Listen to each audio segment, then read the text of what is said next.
আসসালামু আলাইকুম। আজকে সকাল থেকেই ব্লগটা দেওয়ার চেষ্টা করছি। এই কারণেই সকালই ভিডিও করে নিলাম।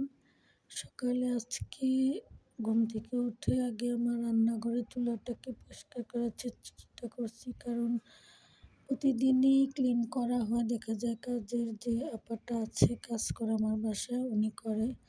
কিন্তু ওনাদের কাজ আমার সবসময় পছন্দ হয় না, বা দেখা যায় ওনারা ওরকমভাবে কাজটা করেও না। তাই আমি যেদিন বাসায় ছুটিতে বাচ্চাদের স্কুল অফ ডে থাকে ওই দিন আমি চেষ্টা করি কিছু কিছু কাজ গুছিয়ে রাখার। আজকে উঠে যেহেতু নাস্তা তৈরি করব, তাই আজকে আগে চুলাটাকে ভীম সাবান দিয়ে ভালো করে ধুয়ে মুছে নিচ্ছি আর টাইলসগুলোকে পরিষ্কার করে নিচ্ছি। কারণ রান্নার কারণে টাইলস প্রচুর কাস্তে হয়। ওনারা পরিষ্কার করে কিন্তু ওনারা কেন জানি নিজের মতো করে না। কারণ ওনারা চেষ্টা করে যে তাড়াহুড়ো কাজ করার। ওনাদের একটা মাইন্ডই থাকে যে ওনারা এক বাসায় কাজ করে আরেক বাসায় যাবে, এটাই হচ্ছে ওনাদের কাজ। এখন হচ্ছে রান্নাঘরের জানালাটাও ক্লিন করে নিচ্ছি।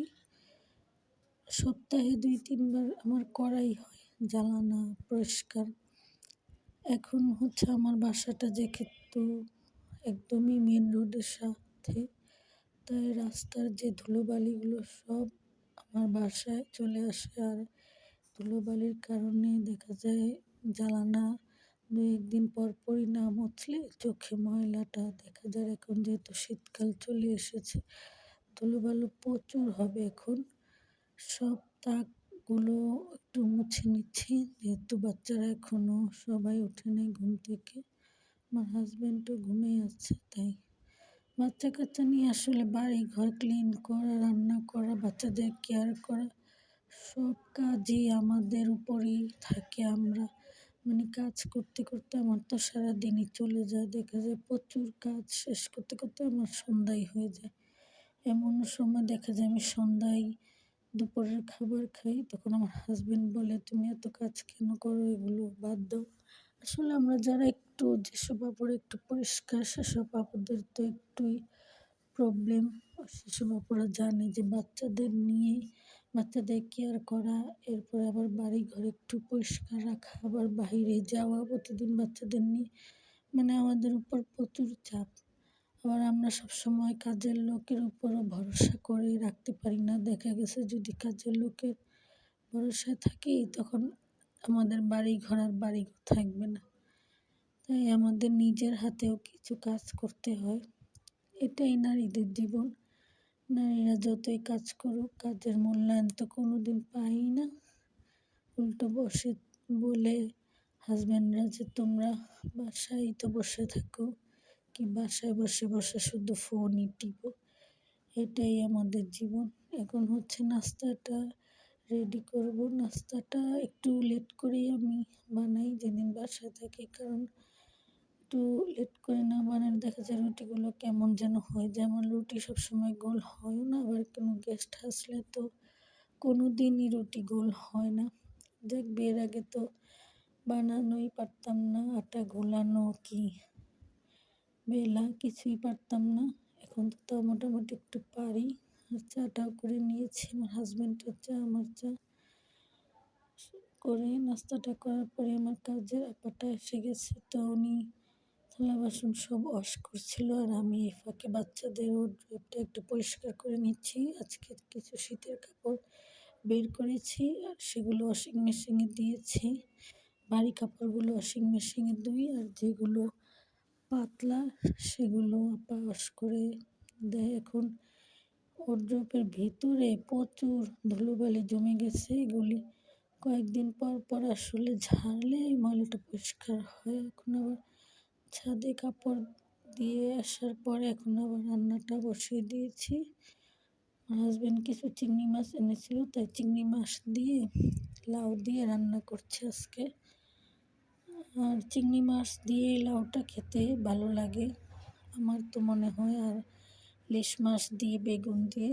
তো যাই হোক, আজকে কিছু বাজারও আসছে, এগুলো গোছাতে হবে। আগে রান্নাটা বসে নিলাম, কারণ এমনি কাজের আপা যাওয়ার পর আমার রান্নাটা একটু লেটই হয়ে যায়।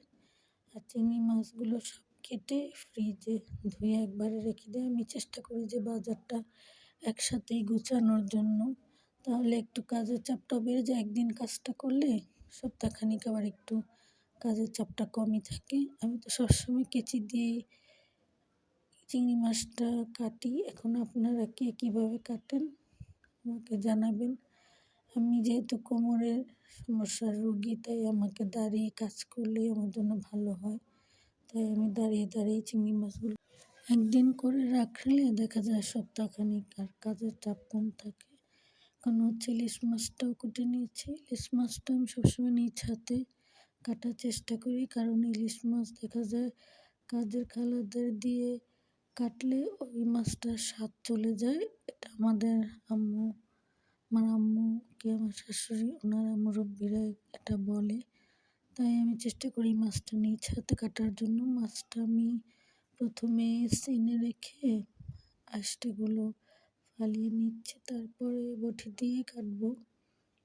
আর ইলিশ মাছ ভেজে নিয়েছি। আমার হাজব্যান্ড যেদিন মাছ কিনে আনবে সেদিনই বলবে আজকেই মাছটাকে কেটে ভেজে ফেলো, পরের দিন আর মজা হবে না। তো আমার সেদিনই করতে হয়। উনি 1টা বাজে বাজার আনুক আর 2টো বাজে বাজার আনুক, আমার মানে ওই দিনই রান্না করতে হবে। উনি ওই টাটকা মাছটাই খাবে। তো ইলিশ মাছ কিছু ভেজে নিয়েছি। আর ইলিশ মাছের সাথে পেঁয়াজ আর মরিচ এটা আমার খুবই পছন্দের, তাই এটাও ভেজে নিয়েছি। এখন হচ্ছে ইলিশ মাছটা সবাইকে গরম গরম ভাজা দিব। আর থালা বাসনগুলো কাজের খালা এইভাবে রেখে যায়, মানে গোছানোই হয় না। আমিও ধুয়ে নিচ্ছি। আমি রান্না শেষ করে দুপুরে সব থালা বাসনগুলো ধুয়ে নিই, কারণ ওনাদের আশায় যদি রেখে দিই পরের দিন ধুবে আর এগুলো জমে একদম বাড়ি ঘর রান্নাঘর ভরেই যাবে। অনলাইন থেকে একটা পার্সেল নিয়েছি। এটা একটা ব্যাগ অর্ডার করেছিলাম। এবারই প্রথম আমি অনলাইন থেকে একটা ব্যাগ পারচেস করলাম। বা ব্যাগের কোয়ালিটিটা এত বাজে ছিল যে বলার বাহিরে। আমি এই প্রথম অনলাইন থেকে একটা ব্যাগ নিলাম। একটা ম্যাটেরিয়াল অনেক খারাপ ছিল। যাই হোক, তারপরে ইউজ করে ফেলবো স্কুলে। এখন হচ্ছে আমি একটু পুরি ভেজে দিচ্ছি বাচ্চাদের। আলুর ভর্তা একটু ছিল দুপুরে, তাই একটু পুরি কয়েকটা ভেজে দিলাম।